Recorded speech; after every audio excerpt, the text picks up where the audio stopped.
From the moment Olivia and I exchanged vows, she had been the perfect partner. For years, our relationship felt unshakable, filled with love, trust, and mutual respect. Not once had she ever given me cause to doubt her loyalty or question her intentions. So, you can imagine my surprise when, 3 years ago, she mentioned wanting me to meet the vice president of her company.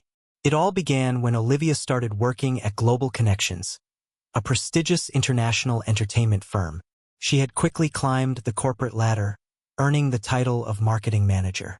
Her job had her constantly meeting influential clients and attending high-profile events, conferences, and strategy sessions. Some of these clients were household names like the New York Knicks, the Chicago Bears, and the New England Patriots. Her natural charisma, sharp intellect, and professionalism made her an ideal fit for the role. Olivia would often share stories about her daily work, her plans, and her achievements. I always listened intently, filled with pride over everything she had accomplished. Her ultimate goal was to secure the coveted position of Vice President of Marketing, and she worked tirelessly toward that dream. Global Connections was a British-run organization with offices worldwide. Nathan Bay, the VP of Marketing, was a man in his early 50s who had built his career from scratch. Nathan's personal life was, to put it mildly, colorful. He had been married 3 times and fathered 9 children, 3 of whom were from his current wife. When Olivia first told me about Nathan, I couldn't help but think, well, at least he earns enough to afford his complex personal life. One evening, Olivia casually mentioned Nathan would be visiting their U.S. office for 2 months. She saw this as a golden opportunity to showcase her talents and demonstrate her commitment to the company. That's my Olivia, I thought, admiring her drive and focus. At the time, Olivia and I had been talking about starting a family. When I asked her if this promotion might delay those plans, she reassured me. Let's see how things go while Nathan's here, she said.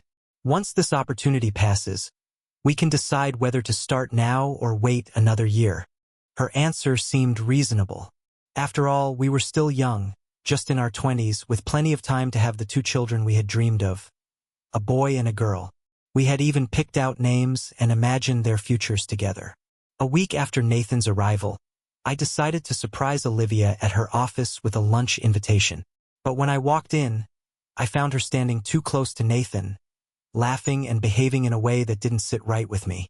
The moment I entered, she immediately stepped back, her smile fading. Ethan, this is Nathan, the executive vice president I've been telling you about, she said, her voice slightly tense.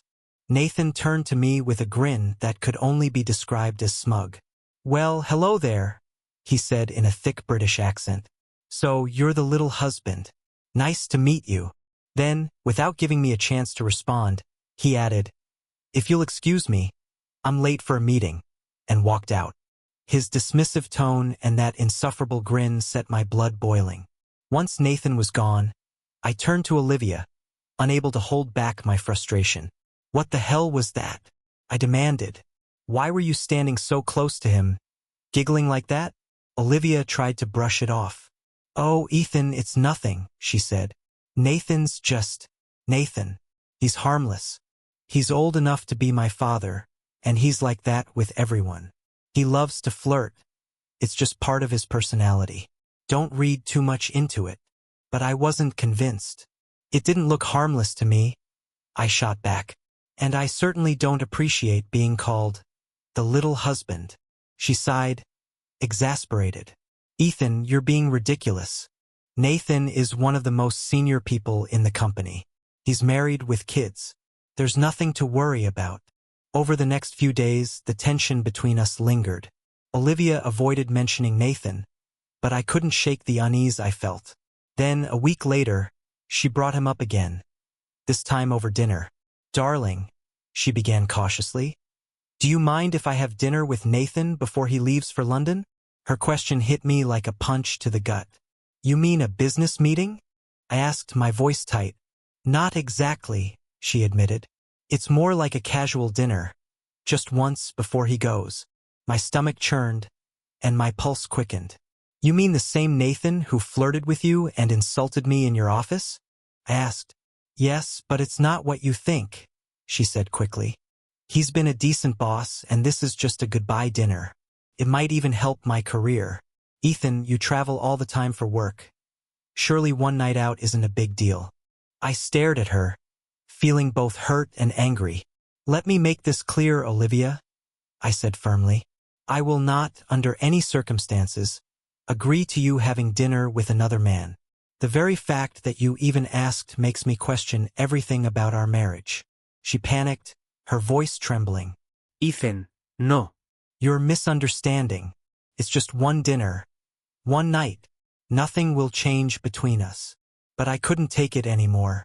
Without another word, I stood up, packed a bag, and left. As I drove away, my phone buzzed with calls and texts from Olivia, but I couldn't bring myself to respond. Our once happy marriage now felt like a house of cards that had crumbled in an instant. The girls at work assured me that everything would go back to normal. They said Ethan would understand and grant me this one night. At least that's what most of them believed. When I told him about it that evening, I was shocked by his anger. It wasn't supposed to happen this way, and now he's gone. I couldn't believe he just left like that. I never thought he'd be so upset. In desperation, I called Megan, one of the girls from work. Megan and I had started working in the same department on the same day 3 years ago, and we'd been inseparable ever since. Crying into the phone, I said, "Megan, it's Olivia. He's gone. He left me." "Olivia, what are you talking about?"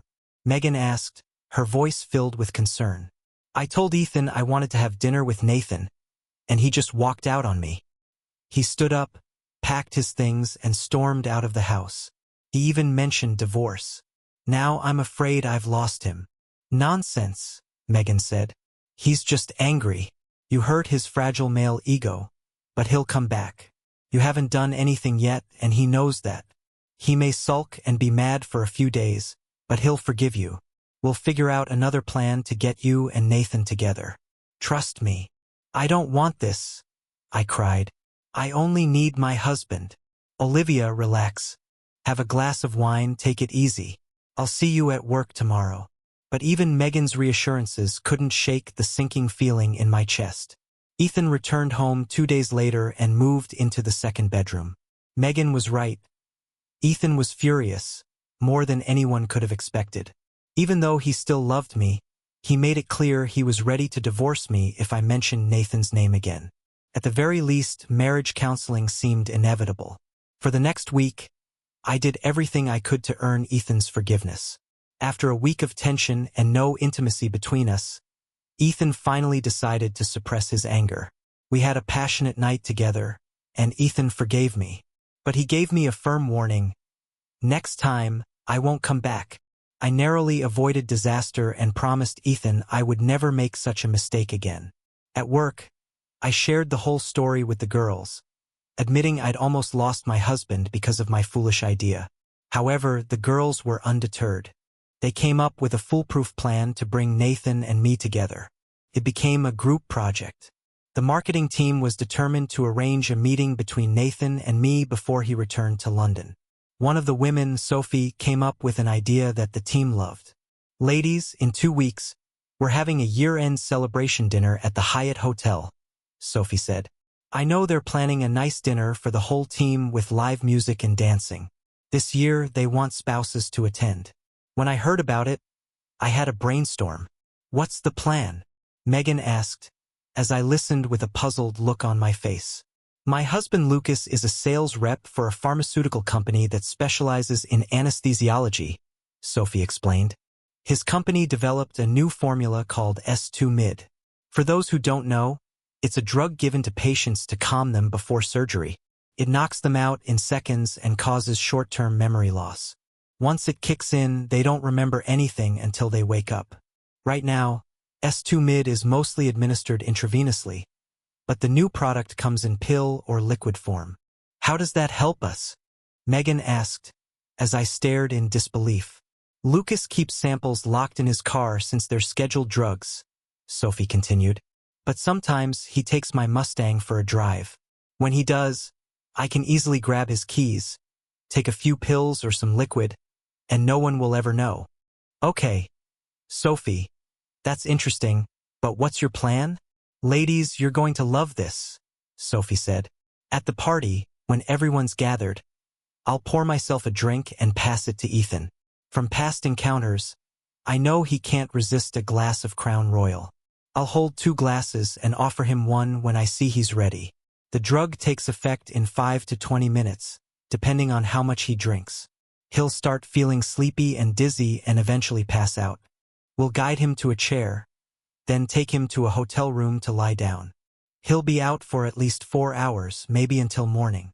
She turned to me and continued, when we get him to his room, that'll be your signal. Go to Nathan's room, spend a few hours with him, and we'll cover for you. We'll tell everyone you're upstairs with Ethan. After a few hours, you can return to your room, freshen up, and cuddle up with Ethan like nothing happened. I stared at her in disbelief.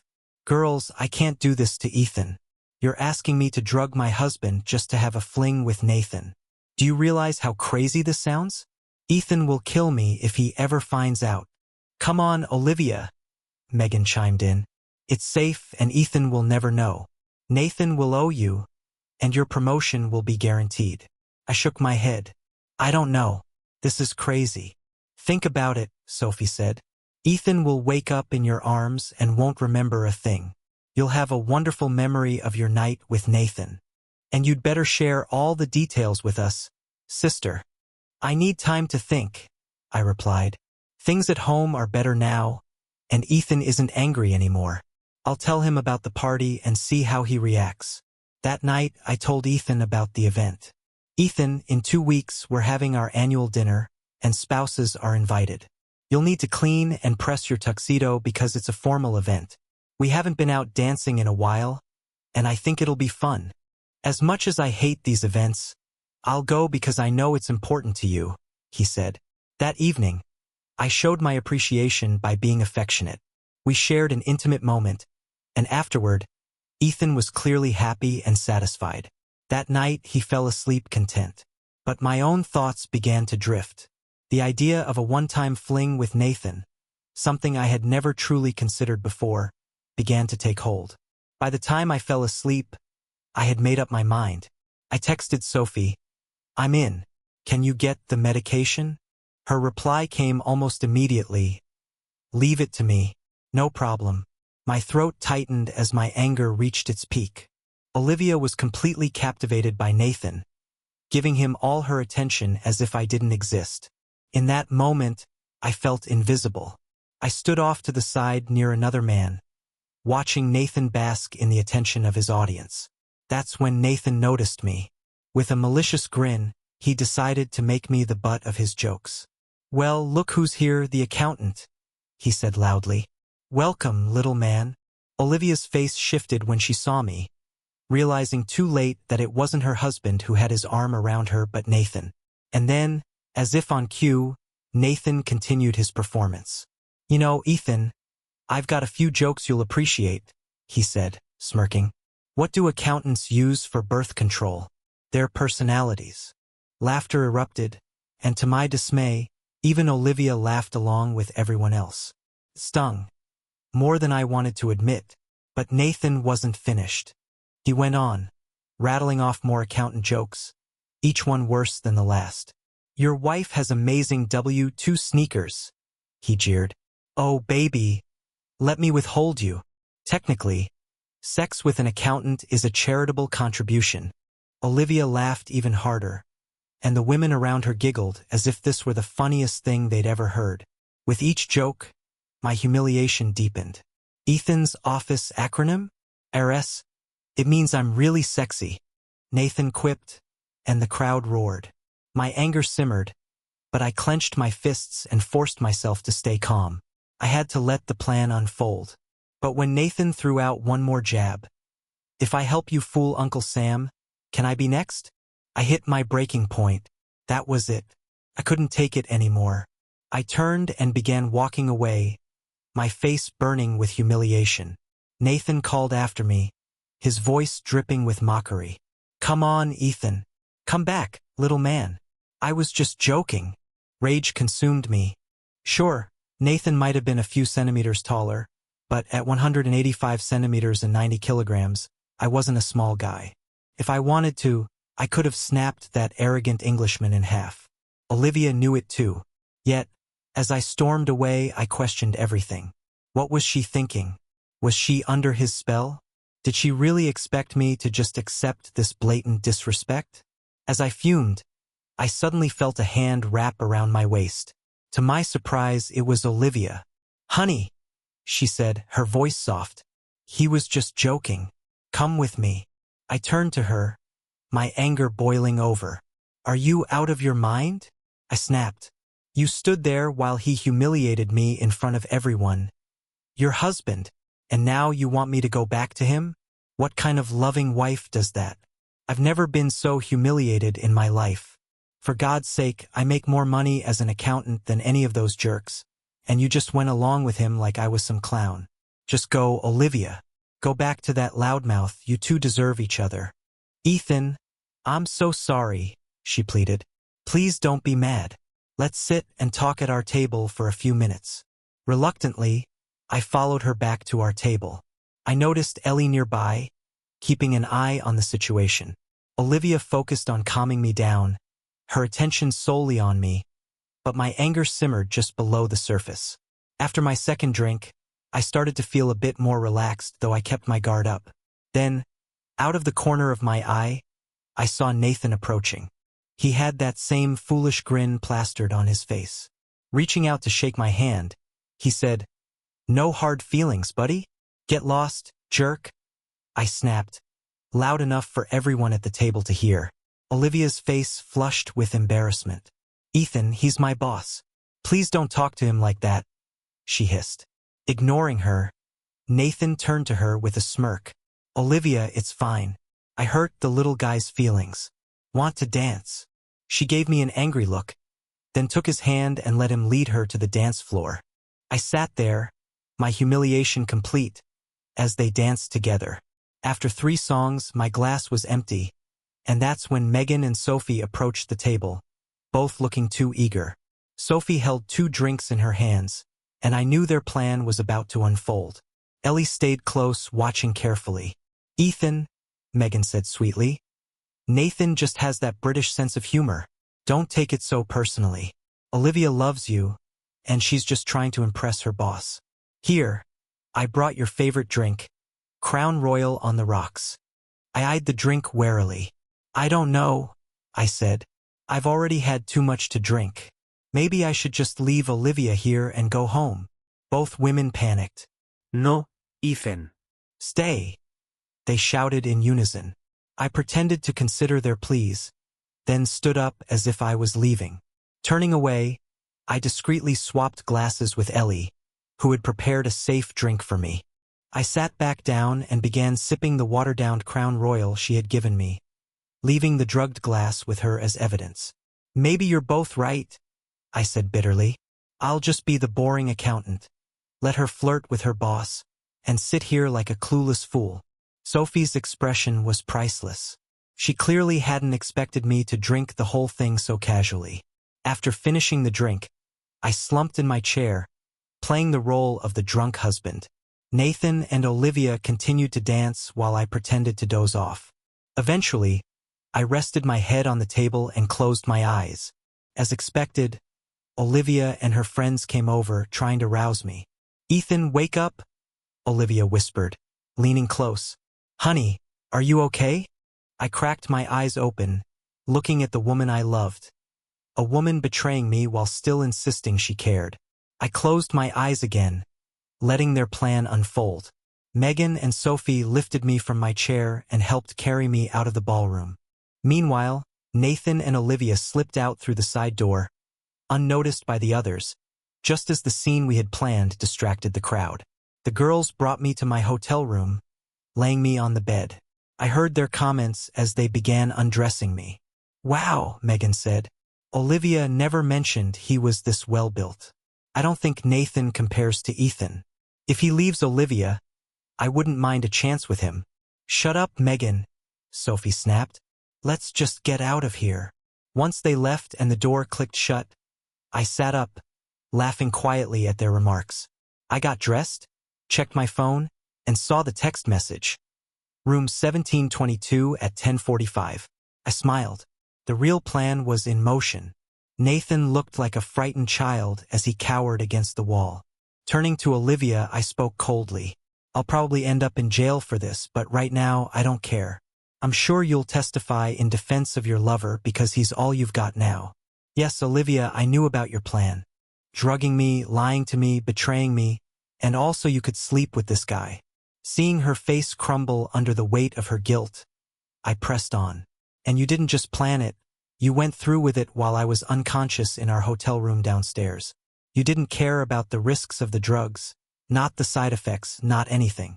Then, on top of that, you planned to crawl back to me, pretending to be the loving wife, telling me how you took care of me all night while I passed out at the party. I shook my head, disgusted. Well, my plan was much simpler. Tears began streaming down her face, but I didn't let up. First, you won't be coming home until noon tomorrow. And in the morning, you'll be served with divorce papers right here at the hotel. The courier is instructed to wait until you sign them, and he'll have your signature notarized on the spot. I'm not playing fair with this divorce, Olivia. You'll get the house with its $80,000 in equity, but I'll keep all our savings and retirement funds. I've already emptied our accounts and canceled your credit cards, so don't bother checking the balance.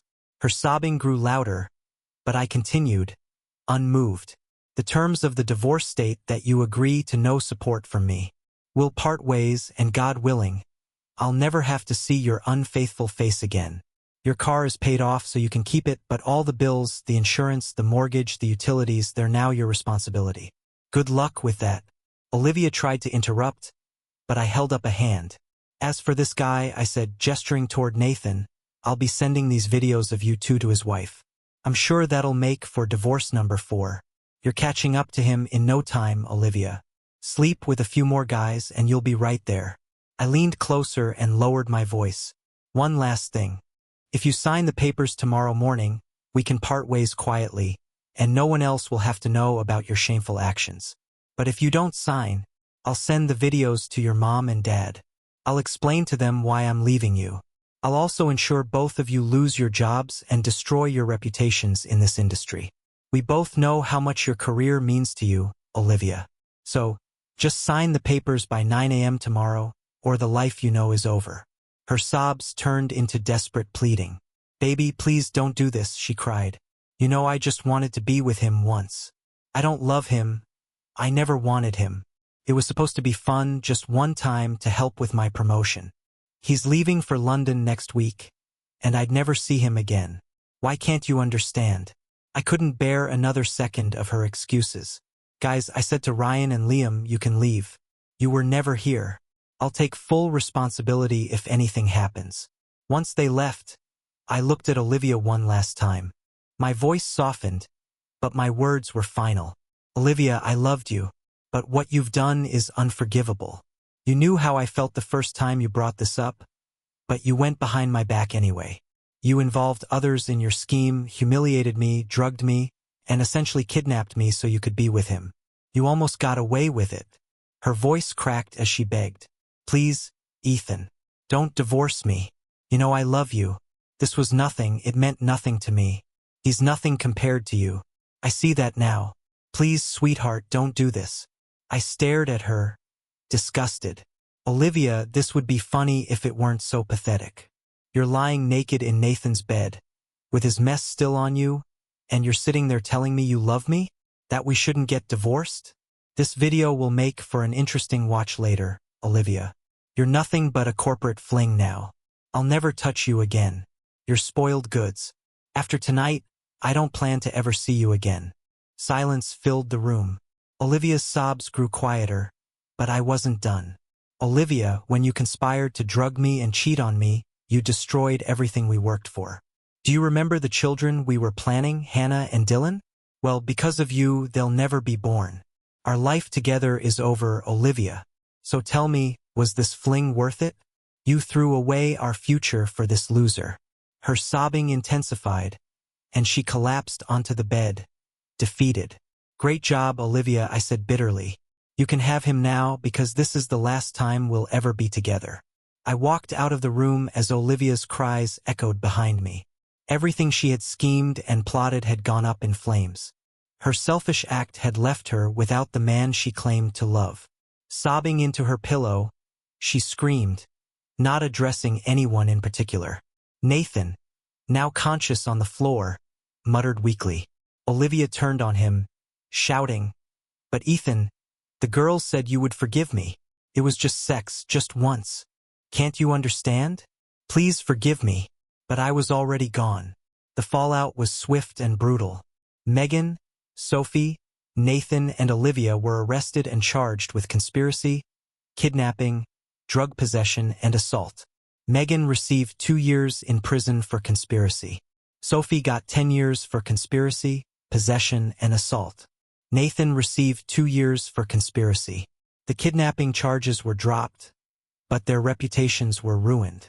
Olivia, Sophie, and Megan lost their jobs, and their criminal records made it impossible to find decent work.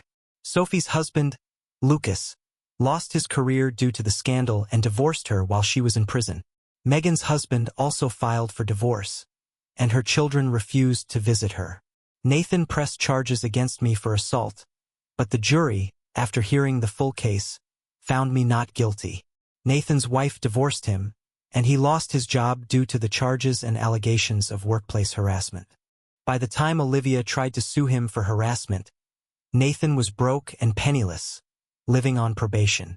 The man who had once flaunted his arrogance and power was now a shadow of his former self.